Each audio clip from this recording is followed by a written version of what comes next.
in hearing this, should normally be happy. You would have thought Ahab would have been like, all right, good. I was feeling like I should go and do this. Something was telling me I was going in the right direction. You would have thought he would have been feeling positive about this word. This sounds positive. But he knew deep within himself, in the inner chamber of his own self, he knew something ain't right with this. The truth. You know the truth. You cannot deny the truth. I don't care how many times you have denied it in your life. It's not like doing something bad and you lose the feeling of the effect of that. The truth is not like that. You feel the effects of the truth stir up in you each time it shows in you.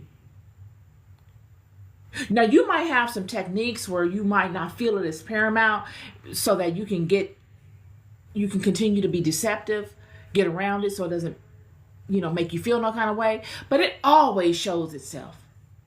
You cannot override the response of the truth in you. We see that here with Ahab. He would know something's wrong. And the king said unto him, how many times shall I adjure thee that thou tell me nothing but that which is true in the name of the Lord? Well, why do you think I'm not telling you the truth?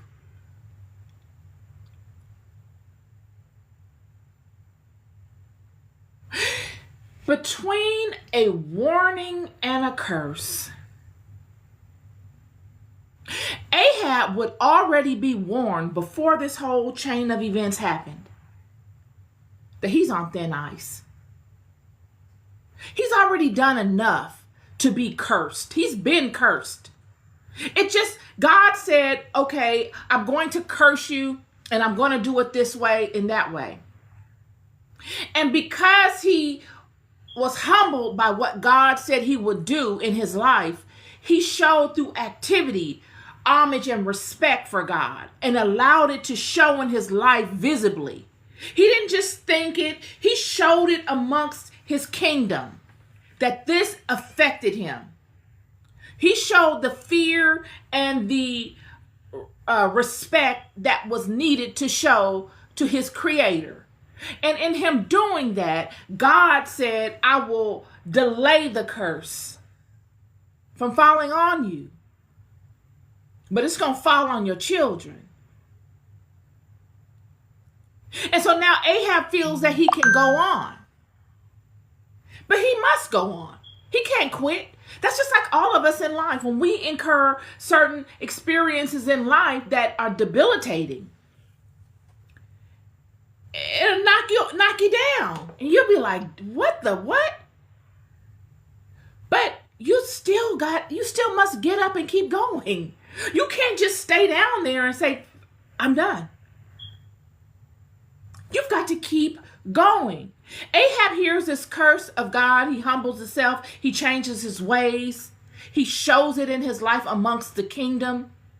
And God says, I will delay the curse from you experiencing it, and I will put it on your children. But Ahab still has to be king of Israel. He still must go out amongst his kingdom and command the respect of his men. But see, Ahab is a king by title only. Long gone are the days of kings with character. The Davids, that's a done deal at the point when Ahab comes on the scene. These are just placeholders. A lot of them are just in place for the notoriety and because they're power hungry and they are capitalistic. Ahab. And he still got to save face. So the great king of Judah comes and he expects Ahab to be the king of Israel. 2 kings. Now Ahab feels like I got to save face. I got this mighty king of the same house. I can't show any kind of weakness. I have to be okay with going to war with these people. Even though I know that I'm on thin ice with God. I can't show this. And I cannot say no. I cannot do anything that the people don't want me to do. Because I'm not bringing any value anyway. So now, Micaiah comes and tells him, God is going to unalive you, friend, if you go on this journey. But because he needs to look the part. How many people are out here needing to look the part that they are not? Stuck between a warning and a curse. Ahab knows better than anybody what is before him. Nobody must walk that path but Ahab. This curse that God spoke to Ahab is exclusive